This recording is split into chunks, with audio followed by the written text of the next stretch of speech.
Welcome back to Beyond the Trail podcast. And we are excited. We have already been laughing behind the scenes. The gentleman that is our guest this evening, I'm telling you right now, it is going to be a barrel of laughs. I tried not to laugh as we came on here because we've been already laughing. So I am one of your hosts, Julie Gayheart, otherwise known as Jester. And this gentleman right here with me, Austin, is another host of the show. Welcome back. What's up, folks? Austin, I'm going to turn it over to you. And again, I am very thankful for everybody that is in the chat. I'm going to try to manage the chat this evening. And if you guys have questions, please put them in the chat. And toward the end of the episode, we'll have a Q&A with Pete before we close out. So Austin, I will turn it over to you. Our guest tonight is Mr. Pete Beck. He has a YouTube channel over on YouTube called River Kings, and he is inching up. Probably in the next week to 2 weeks, he's going to be inching up on 21,000 subscribers, which is a pretty big deal. And so with that kind of audience, he has kind of created a community, whether he intended to create one or not. That's what happened. And so that's what I want to talk about tonight. Pete is a Class 5 whitewater kayaker. He does kayaking expeditions, which is right up my alley. And so I got to know Pete coming up on 3 years ago. We met for the first time in 2020. Just hit it off. Pete's one of my good friends. We talk at least once or twice a week, just about stuff in general about life.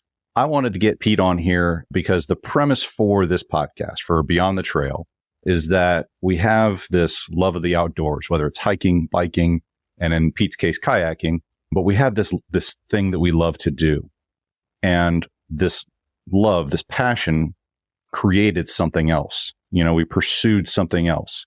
In our case, we created a podcast, or I created a YouTube channel. Julie created her Jester Section Hiker podcast. And so in Pete's case, I think it's the River King community and the River King brand, for lack of a better term. So I'm going to bring him on here, Mr. Pete Beck, the River King. What's going on, brother? Thank you for having me. I know you've probably talked about how you got into kayaking and started the channel and everything like that, probably 11,000 times at this point. I will ask you those questions, but I also want to make sure we get to the River King community, feedthehunger.org, the merch. How did you even start getting into kayaking? I'll go back a little further. Even the coolest adventure I did as a kid was actually 50 miler on the Appalachian Trail when I was about 11, I think, with Royal Rangers, which is like Boy Scouts. And I did a lot of backpacking growing up. The next cool trip we did was a canoe trip to Algonquin Park up in Canada. Did that as a young teenager with my dad. And there was something about the water, being on the water, taking your craft across the lakes and just being out in the wilderness that I just fell in love with. And so I've always liked being on the water boating, but mostly it was in canoes. My dad went to buy a canoe so he and my mom could go canoeing. Turns out he found one that had a kayak as part of the deal. So he called me and said, would you like to buy the kayak part of this? I'll keep the canoe, you keep the kayak. I was like, sure. Why not? Okay. And so it was an Old Town Otter, which is the wreck boat of its day. I got on the Haw River with that thing and I was like, where has this thing been my whole life? And it was like going from a school bus, which was a canoe, to a dirt bike. And I was like, oh man, this is where it's at. So we did that for a few weeks. And then I started looking at whatever video I could find. YouTube was still pretty new. But I see these whitewater kayaks. I'm like, oh yeah, those things. And I quickly realized I was needing to make a move into a men's department of kayaking versus the kids department. I was like, okay, this is a beginner kayak. And so I need one of those. And the rest is kind of history. I just fell in love with it. There's little in life I like more than kayaking. It really doesn't matter what kind. I just love kayaking.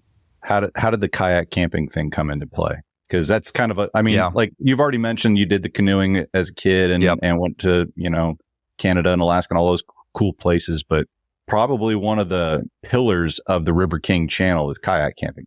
Like I said, growing up, I spent that program as a kid. We'd go out at least once every month or two for a camp out somewhere in the state or maybe even beyond.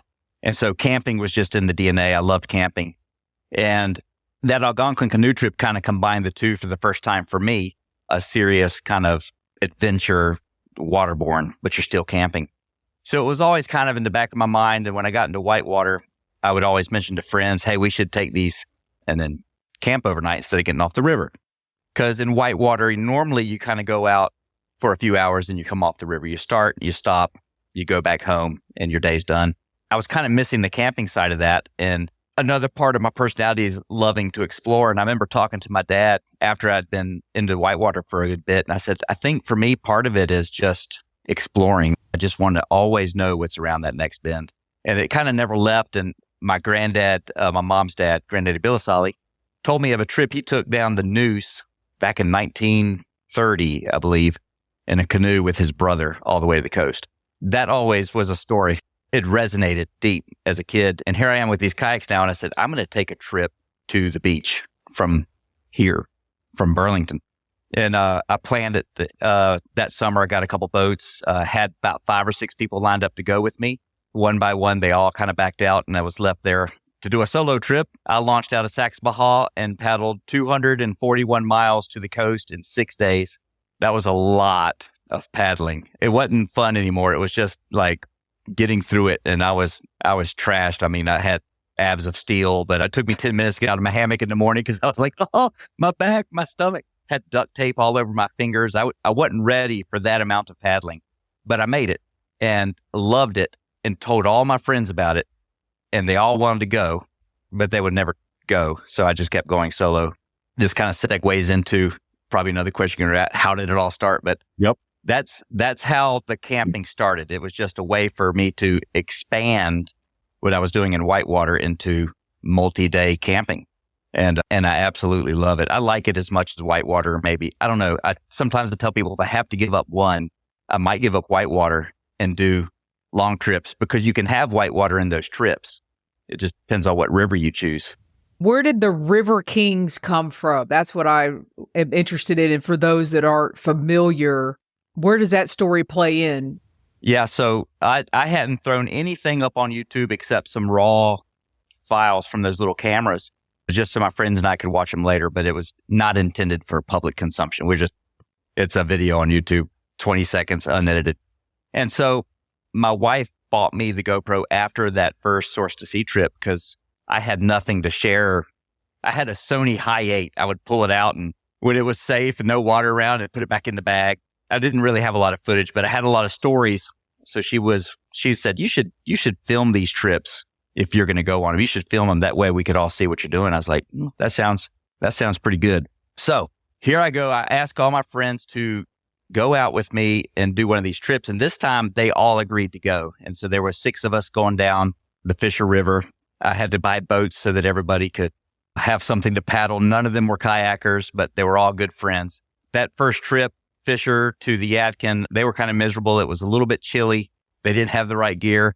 Wet, raining. We pull up on the side of the river about halfway through the trip, and I tell them there's a burger joint up here in a town called Rockford. They wanted to believe there was a burger joint, but we were in the middle of nowhere. The bank was about 10 or 15 feet tall. It was just pouring rain. So he kind of caught an eddy, which was probably the apex of their skill level, just being able to do it. We all got it. We got to the side of the river, and it was pumping. We climbed to the top of the bank, and there's a bean field there and nothing as far as the eye can see. And the guys, some of them believed it because we're doing a military job. And so most of us spent a good portion of our lives walking around the woods, orienteering and navigating and things like that. But not River King Brian. Brian was part of the exercise, but he didn't do the walking around so much. He was kind of a different asset. And he looked at me with the look like there's no burger joint anywhere. You couldn't fly a plane and see one from here. And well, we walked around the bean field, hopped the railroad tracks, found a dirt road. I said, should be right up here. And the whole time, Brian's got that look like, I'm walking with you because I want to believe, but there's no burger joint. We come around the corner, boom, 2 building town. One of them's an outfitter. One of them's a burger joint. And this is a like delicatessen burger. This is like amazing hamburgers. We all order a hamburger. And this was fantastic. We were all eating, but I looked at the guys and I said, you guys look like wet rats. Like literally you look like river gypsies. And Brian Hubbard was sitting there eating that hamburger, and he's like, between bites, like, but we're eating like kings, Pete, and River Kings. And he took another bite, and River King Greg said, "Hey, Pete, that sounds pretty good. River Kings. I like that." And it kind of we all started talking in medieval voices for the rest of the trip to kind of cheer each other up in the rain. And it's kind of in that first video, For the Mead of Rockford was the name of that episode. So that's the name, the River Kings. There's no aspirations or illusion of grandeur or that we're actually good at anything. It's more like we feel like kings when we're out there on the river together, and all it takes is a hamburger and you feel like you're eating like a king. So that's the backstory on how the name came about. No thought to having a YouTube channel or naming it anything. It's just, sure, we're the River Kings, I guess. And so we went with it. And to kind of finish the story, not all of the friends went on the trip, but a lot of these folks worked with us, and we came up with the idea that we wanted to make them jealous. And so we came up with a sticker, River Kings, and it's the OG logo. And I made a couple stickers, and I actually ordered t-shirts for everybody on the trip. They pitched in. So you had to be on the trip to get a sticker and a t-shirt. Everybody wanted one, but we were like, no, you didn't go on the trip. Sorry. It was just for us, and the name and the t-shirts and the logo was all just to make our friends jealous, to make them want to go kayaking with us next time. So that's how it all started. So you're just one of the River Kings, right? Yeah. I'm not. The River King is not a moniker that I was seeking. It's more like we are the River Kings because we love being on the river, just traveling like gypsies, eating like kings. No, it's definitely all of us together. It's a community-based thing. So just a group of friends on the river, and what could be better than that? We have a couple comments, and I know in the chat on River Kings, you guys joke a lot, but I don't think this is a joke. Shannon says, "Sure glad he started the channel, changed the course of my life." River King Brian says, "Mine too, Shannon." Thomas Scott, amen, Shannon. I think that's a perfect segue into my next line of questioning, because I think the reason you're coming up on 21,000 subscribers is because whether you intended to or not, you created something that people identify with. And so I 100% agree with Shannon.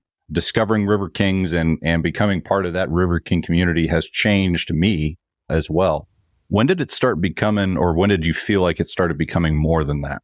I'll use the word ragtag, because if you go to a professional kayaker's channel or someone making, TV quality adventures, who's a, world-class adventurer with all the skills, my friends, I was a kayaker, but they were not, but they were my friends. And so when I got to taking them on the trips, I had to kind of find a river that would fit within their skill set. That was a little bit of a challenge, but we all had fun doing it. And then the next river would be a little bigger, and the next river would be a little bigger. So it became a thing where as they could bite off more, we would do more. And they were just good people, good friends. And I think what connects with a lot of people is that regular people can have fun doing this, not just a professional kayaker. I want the story to be about the friendship, the camaraderie, the challenges that we faced, the triumphs that are accomplished, or, whatever the guys overcome, be it little or big, for whatever, level you are. It's the same feeling. If you're Dane Jackson doing the world's biggest waterfall and setting new records on races and doing the fastest known times down rivers and things, for him, that's the same level of accomplishment as to a day one kayaker going through the biggest rapid they've ever done that to that point in their life. And so seeing that is happening, I just wanted to bring that story out. So the story is whoever I'm with, and I'm part of that as well. But, if it's Brian chugging down the new river with a hurt back, but finishing it, that's a big part of the story. If it's another friend swimming the last big rapid on a big trip, that's part of the story, then he'll have chance for redemption next time. And, all those stories are just regular folks. I'm trying to make the accessibility of it, like you don't have to be a professional to start doing this. Anybody can do it. Now, there is one aspect of your channel that I think a lot of people identify with. I can personally vouch for the fact that I identify with it, but it's this sound that happens on your videos when someone comes out of a kayak. Yes. Can you speak to that at all? That is what is known as the swimmer bell. No one wants to swim, which is natural. And when you do swim, a lot of people are kind of ashamed of it or try to hide it. I think that kind of that's not the reason I started the bell, but it's just an underlying shame of swimming, fear of swimming. It's like everyone wants not to swim. And if they do, then it's the end of the world. Put that on the shelf. Just know that that's there. Kevin Champ, the wandering electrician, was boating a lot with a guy named Shane Dublin, who is the monkeying around guy. And they were from the Yadkin River area. And so they just kind of became friends and started boating a lot of the same rivers. Every time they'd go, Shane would swim and Kevin would not. But Kevin, newer to kayaking, would not assist Shane in any way. He would just be like over there in the eddy, like, see if you can get over here. Shane, poor guy, is tumbling down the river, and it was a mess. And so Kevin, I realized he's pretty good. He's a pretty good boater. He's got the it thing. It comes naturally to him. Never swims. So I called Shane and I said, "Hey, I've got a plan." And Shane's like, "All right, what you got?" I was like, "You know how Kevin never swims, right?" He goes, "Yeah. I kind of like where this is going." And I said, "Well, I got a river I think he'll swim on." He goes, "You think he will?" I was like, "Well, no, I know he'll swim this river." He goes, "What is it?" It's called Wilson Creek. The plan was to take Kevin out to Wilson Creek. And however many times he swims, because it's inevitable, he's going to swim this river. It's a class 4 whitewater river. I'm going to take Shane later, and then through the magic of editing, the number of swims Kevin has, no matter how many times Shane actually swims, Shane will be less of a number than Kevin.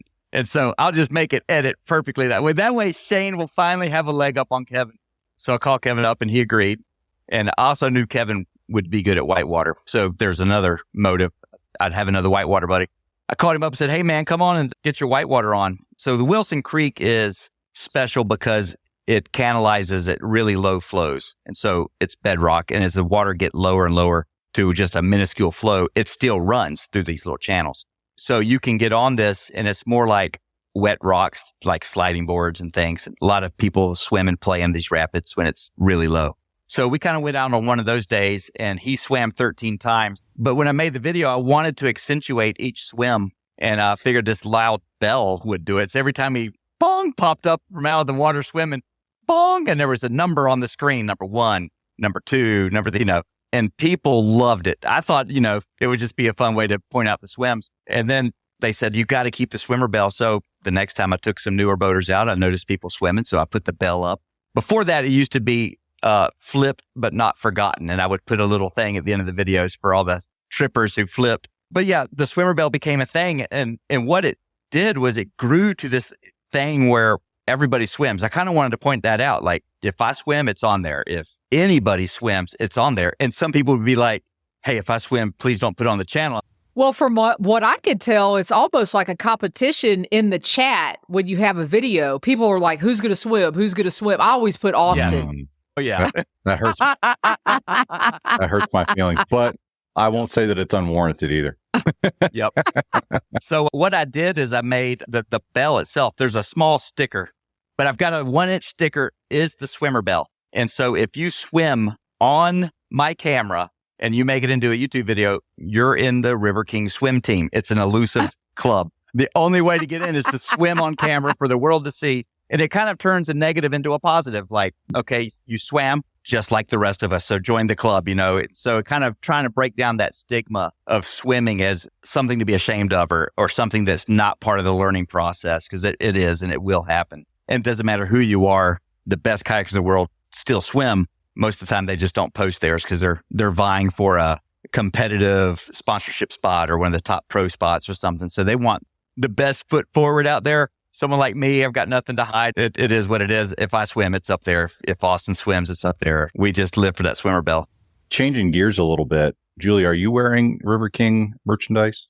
I am not. Although I have River King merchandise already, and I am part of this merch release that is closed, I think, now. Not only, I got 2 more things. Actually, I have 3 more things coming. 2 shirts. And I love trucker hats. So I have a River Kings trucker hat all the way. Well, I'm sporting the OG logo, but you've got a whole bunch of merchandise. And it kind of grew from like t-shirts and hats to like, now you've got cotton t-shirts. You've got a changing robe. You got boonie hats. You got trucker hats. You got beanies. You got all kinds of stuff. But one of the things that I think sets you and the channel apart is that lots of people sell merchandise. Lots of people sell stuff on the internet, but you're not really making any money on this stuff. Talk about that. Part of the thing with the channel that what I don't like about a YouTube channel is when you go to watch a video and, it's some guy with an itinerary and he's, sometimes the people are using a venue like kayaking or whatever it is to peddle, to make their money and I didn't want it. I do this for the love of it and not for the money. So I don't want to come across as someone who's peddling merch on YouTube like everyone else. I'm not actually trying to make a living from it. So, but there was a lot of people wanting t-shirts and hats and Brian and I and Greg and some of the others talked about it because we kind of kept that to ourselves. Like I might give a sticker away, but the hat and the t-shirt is kind of for us, like we're the gang. But I thought about it, it's like, a lot of people want to be a part of this and there's no real reason to not open that up. If I saw, something I want to be a part of, I think it'd be cool to wear a t-shirt. So I thought about it and I said, what I want to do is I'll sell the merch, but I want to donate the money to charity. And so the natural charity that first came to mind is feedthehunger.org, which is run by my best friends. I have a couple best friends in my life, and one of them that I went to high school with, his dad started it, the ministry, and now his older brother Joseph runs it. And that's Feed the Hunger. It was called New Directions. But they basically, their mission is to feed hungry people all over the world. And I thought, it'd be nice, whatever this thing grows to be, if it's $100, $200, the first merch sale, I thought that'd be cool. We can donate that. It's been growing. So I just want it to be for something bigger than just selling t-shirts and hats. I'm not trying to do it to make money. It is fun to grow the thing. And if we can help feed hungry kids, it's a win-win for everybody. I just basically make everything I would want to wear on the trips. Now my wife is pleasantly elated and surprised some days when I'm not wearing River King merch and I'm just normal clothes. She's like, "Oh, good. You dressed up." It's just a different t-shirt. But I just wear the stuff everywhere, but no cotton. I like the stuff that I would take on a trip and be around water with. But we do the cotton now. So a lot of people requested it. So yeah, that's the merch thing. It's fun stuff. It's fun to see the stuff out and about when you're walking around somewhere and you see someone with a sticker or a hat or a shirt. You're like, "Hey, that's me." But it really is fun when everyone comes to the Packathon right before Christmas. And that's where we take all the merch proceeds and we sponsor our own table. In other words, we'll pack the food into these meal kits, but we have to sponsor the table. And so we buy all the food and then everyone comes to pack it. And so the proceeds go to buying that food, paying for the supplies. And then we'll have 30, 40, 50 people come sometimes and pack the food, as many meals as we can pack. And I think it's 2 hours.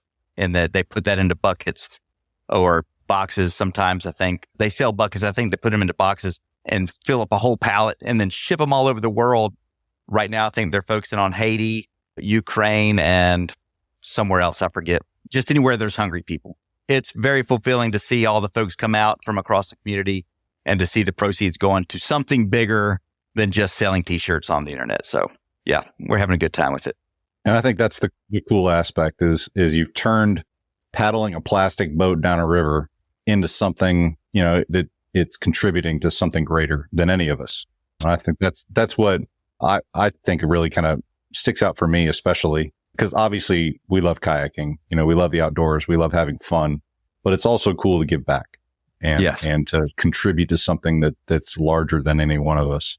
We've got a whole bunch of people in the chat, so I will open it up. If anybody's got questions, put them down in the chat so we can ask them to Pete, because this is your opportunity. We're putting them on the hot seat. We do have one question we want to get to, and I'm sure there's going to be more. Talk about the creator angle, because you've got this community, you go out, you have awesome trips, people want to be part of these trips, but you're also a creator when it comes to making these videos, building a community with different ideas, having the bell, having different things happen in the chat. And you're also very consistent with your videos. Every Sunday night, 9 p.m. Eastern Time, there is going to be a River Kings something, whether it's a video, whether you go live, whether you invite people to come on with you. Talk about the creator aspect and then the importance of your consistency So I guess probably the driver for all of that, if you ask River King Greg, his nickname for me is the power hungry little midget.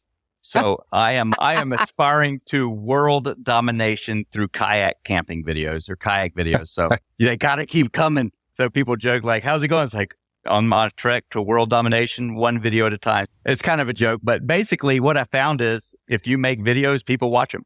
And so I'm a competitive person, so I like to see things do well. I won't give up the aspect of I'm going to make the video that I want to watch. And so that keeps it fun for me. I'm not making a video to chase an algorithm. I'm not keeping it to 7 to 8 minutes or whatever the algorithm says you're supposed to do. I'm not doing it their way. I'm doing it my way. So it kind of keeps it from getting old because if you're really not loving it, it's hard to do. Some weeks are tougher than others. Some weeks are just real life takes over and there's almost no time or there's no time to put a video together. And so we'll do a live chat or something. I've enjoyed the process of making it. It's an outlet for me, kind of an artistic expression. I'm a musician. I'm a drummer. I used to do a little art, dabbled in art as well. So there's an artistic side to me that enjoys the art of making the video. And so I kind of try to make them that way. It's not just blasting with a review or scene. It's got to feel like, it's got to be something I would want to watch and kind of have that, the story, is another aspect. I love telling stories. So I'm going to make a video where I can tell the story. If I can't tell a story, it just seems empty to me. So, and I have my mom to blame for that. She watched that first Greenbrier video and she goes, the scenery's nice, but none of us know what's going on. I was like, well, yeah, it was for us to remember the memory. She goes, well, we would like to know what was going on too. Maybe you can narrate it. And I was like, listen to your mother. That's rule number one. The next video I did was the new river video. I kind of went overboard. Said, if we're going to do it, let's do it. And it kind of was a mix of Band of Brothers, Lord of the Rings, and kayak camping. And I kind of had this crazy story going. And the river was called the Beast. And, we were doing battle and people would swim or not swim. And, if they swam, then they paid the toll to the Beast. It just kind of kept it flowing. One of my buddies, Chris, he's my millennial in the OG crew. He would skim the videos, even the ones he was in, because it just wouldn't hold his attention. And he called me one day. He's like, bro, these are great. It's like a video book. Like I just keep it on when I'm driving. I'm not even looking at it. I'm just listening to the story. It's like, I can't turn away. I was like, oh, maybe it's good. And then someone else I would know, like, bro, the talking's, you got to get rid of that. It's terrible. I can't listen to you. Video. So I didn't know who to listen to. So I was like, well, I kind of like it. So I guess I'll keep doing it. So I think that's one thing that kind of helps engage with folks and kind of helps for me to be able to put the content out is that I get to tell a story. And so it's fun. And you guys are all the story. Whoever goes boating, that's the story. So keeps it fresh. I know that everybody truly appreciates it, but we do have some questions. This one was back a little bit. This is from Steve. What is the worst river you have ever been on? So this is a funny story. The worst river I've ever been on is the Deep River, not the expedition. But I went with, there's a guy who came out to an event called Get Your Paddles Wet. And they wanted me to come as like a guest, to paddle with folks. I was like, sure, we can do that. And so he announced River Kings were going to come there. And turns out this guy named Josh Yao and his wife donated a grill to the cause. They were trying to help raise money for someone who had some health concerns and a family that was going through some stuff. At the event, Josh's wife says, hey, can we get a picture of you with the guys? I was like, sure. So, we put our arms around each other and she goes, they call themselves the Turtlehead Boys. I was like, the what? Josh was like, no, that's just an inside thing. I was like, not anymore. It's like, hand me the GoPro. So I was like, I'm here with the Turtlehead Boys. And that was Turtlehead Josh. Great guy, great group of dudes. Well, they he are invited great. me. Yeah, he invited me to go paddling sometime. And it was one of those things where I was trying to find a time to get out. And then I had an afternoon, a Saturday, nothing was going on. I was at home. I think he messaged me or something like, hey, the Deep River's in. Do you want to go? I was like, sure, let's go. Never paddled on it.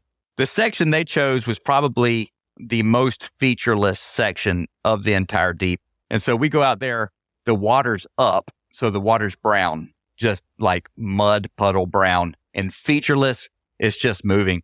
And I got on there and we weren't close friends. We just were acquaintances and becoming friends. So there wasn't a lot of conversation. I didn't know the other 2 or 3 people at all. The whole time I'm like, how am I going to make a video out of this? And I was just thinking like, maybe not all river trips make it to the video. It's kind of was in the back of my mind because the scenery wasn't good. It was like winter or turning to spring. So there was no foliage, brown, and then mud banks. It just wasn't appealing to the eye. And nothing happened on the trip. Everyone just kind of boated by themselves because there wasn't a lot of talking. Turns out we found a boat in the water, and it looked like someone had been using it when it was capsized. And so now we're like, uh-oh. Then we found like a life jacket hanging in a tree. Then we found a paddle. They're like, oh no. And now we have a story. So that was at the moment when I was paddling, I thought this is going to be the worst river trip I've done maybe in a while. Not for the company, just the river itself. And then the finding of that boat and subsequently the search for the paddler, make sure it wasn't someone stranded in the water or worse. We checked all the accesses, check with the police department, make sure there wasn't any call-ins or any people sent out. There was no trucks at any of the put-ins up and down the river the entire way. So we didn't want to call in search and rescue because we didn't know that, someone was missing but I said, if you do get reports of it, here's my number and all this stuff. We found the guy and we got his boat back to him. And that video turned out to be the biggest viewed video of a river trip that I have. So you just never know. The worst trip can be the best trip, and it turned out to be a fantastic day and a fantastic memory. So, right on. There's really, any river's a good river. You just got to look for the beauty. Shaded says, on a scale of 1 to 10, how concerned were you when you swam on the Chioa? It looked very scary. So the Chioa is a no swim zone. You need to not be swimming on the Chioa. No bells. It's a no bell zone. And I love the Chioa. So it's one of my favorite rivers, but you need to not be swimming there. So very, very difficult river to swim safely, if that makes sense. Some rivers are drop pools. So when you swim the drop, you're in the pool below and you have time to collect your life and get your things together. The Chioa is not that. It's pretty much straight on class. I'd say just class 4 with some, bigger stuff and a little smaller stuff, but it's just raging coming down the mountain, class 4. And it's dewatered most of the time. So there's trees growing in the riverbed itself. So that becomes a big hazard. So you don't need to swim in the Chioa. The second that happened, I would say I was at a 4 leaning to 5 of concern because I knew I was in the Chioa. Not good, but I can get to the bank. And after 200 yards of getting chundered down this river, beat over rocks, I could feel my legs and whatever was hanging low as you're tumbling, whatever was hanging a little bit low in the water, I could feel like little crevices trying to grab it for like a foot entrapment. And I was like just keep everything at the surface and trying to keep my nose and toes up and everything. But some of that's out the window. You're just trying to get to bank. So it became like a 7. And then as I started not being able to breathe as frequently as I wanted to, because there was now water in my lungs and I physically couldn't get to the bank because there's a bank effect where the water tumbling off the bank kind of makes a line that you can't break through to get to the bank. And so you kind of stay about 8 feet off, 6 feet off sometimes. Then it became like an 8.5. I was thinking like, okay, at some point I need to just wash into something like a tree or a rock and then my buddy Wade Harrison made a pivotal rescue by, it really couldn't help me much, but he boated to the shore, grabbed a tree and held my paddle out. So I grabbed the end of my paddle from him and he kind of swung me in through that bank effect you get. And I was able to get to shore probably another 50 yards downstream of there. So right at that point, let's say 8 to 5 leaning to 9, it was starting to get a little bit critical. And then I got onto the bank and coughed water and gagged for a little bit. And then all was good. Just, I felt like I needed about an hour to recover, but I didn't. I had about 5 minutes and I had to start helping get my boat. So the Chioa is a very dangerous river for swimmers. An awesome river, just don't swim. So yeah, it is what it is.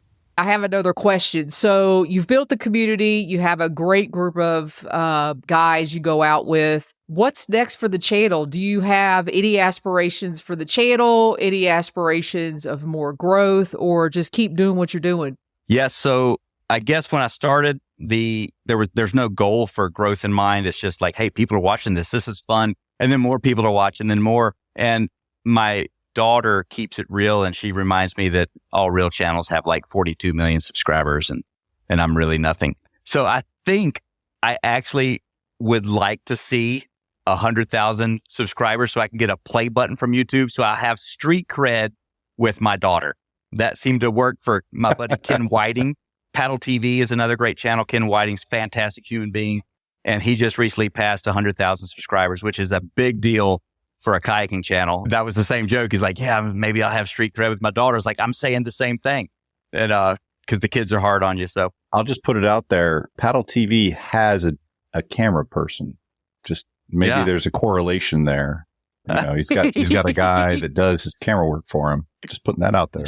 So yeah, I'll just keep growing, be fun. As far as the ultimate dream, I guess in the back of my mind that I guess nobody would want to not enjoy would be that if, you know, I could somehow support myself through YouTube and my wife wouldn't have to work and we could travel around kayaking with all our friends all the time. That would be the ultimate dream. I don't know if that's a reality that ever set in. I'm not really aspiring to that, but I do want to keep having fun with it as long as I can do and keep meeting all the great folks out there and making fun videos and helpful videos and everything we've been doing. And I think we just try to keep it going as long as possible. And maybe one day I'll have street cred with my daughter. So that's all I got. Awesome. All right. Anything else, Austin? No, I appreciate everybody for joining us tonight. And I'll say you don't have to be a kayaker to enjoy the River Kings channel. You just need an interpreter.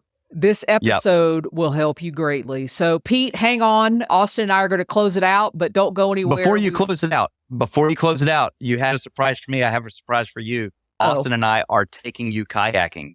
You're going to be the star of your own YouTube video. So prepare yourself. It's happening. That is hilarious. I'm in. Get that bell ready. Wait a minute. That's right. Love it. That thing, somebody had 13. I'm going for 14. Oh, man. Yeah. He would love for you to take that from him. Listen, I got a story for you. So you like coming to the Whitewater Center here in Charlotte, right? Sure. Yeah, so the last time I went rafting was on one of those small boats that, you know, are supposed to be so fun and this, that, and the other. It's going to give you this crazy experience, right? The last time I was there, I was in one of those wild boats and I was flipped out of the boat and rode all the way around the Whitewater Center. Not Perfect. in the boat. So there you go. Yeah. I'm ready. Swimmer. Love it. Good times. Good times. Oh, yeah. River King Brian, get ready to swim. I'm ready. I've been around the Whitewater Center. What's worse than that? Chioa.